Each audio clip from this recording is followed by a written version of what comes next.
ఈ డయాబెటిస్ ఉన్నవాళ్ళు మరికొన్ని జాగ్రత్తలైతే తప్పనిసరిగా తీసుకోవాలండి. ఏంటంటే బయటకి వెళ్ళేటప్పుడు కాళ్ళకి చెప్పులు కంపల్సరీగా ఉండేలాగా చూసుకోవాలి. చిన్న చిన్న గాయాలైనా కూడా డాక్టర్‌ని వెంటనే సంప్రదించి మందులైతే తీసుకోవాలండి.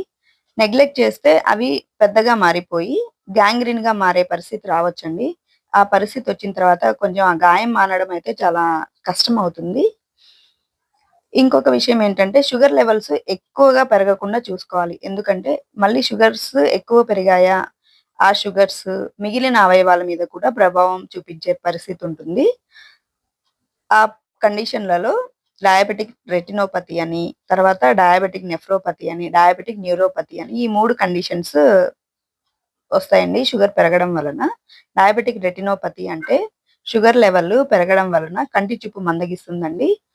దీనినే డయాబెటిక్ రెటినోపతి అంటారు. డయాబెటిక్ నెఫ్రోపతి అంటే పెరిగిన షుగర్స్ కిడ్నీస్ మీద ఎఫెక్ట్ చూపిస్తాయండి. దీనిని డయాబెటిక్ నెఫ్రోపతి అంటారు. ఇంకొక కండిషన్ వచ్చేసి డయాబెటిక్ న్యూరోపతి అంటే షుగర్ లెవెల్స్ పెరగడం వలన కాళ్ళలో తిమ్మిర్లు రావడం కానీ, మెల్లమెల్లగా స్పర్శ తగ్గిపోవడం కానీ జరుగుతుంది. ఈ 3 కాంప్లికేషన్స్ రాకుండా డయాబెటిక్ వాళ్ళు మాత్రం జాగ్రత్త పడండి.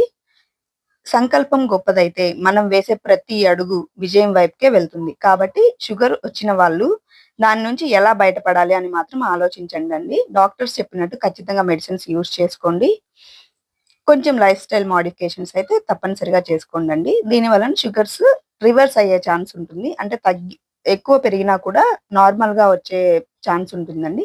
Thank you friends. వీడియో నచ్చితే లైక్ చేయండి, షేర్ చేయండి.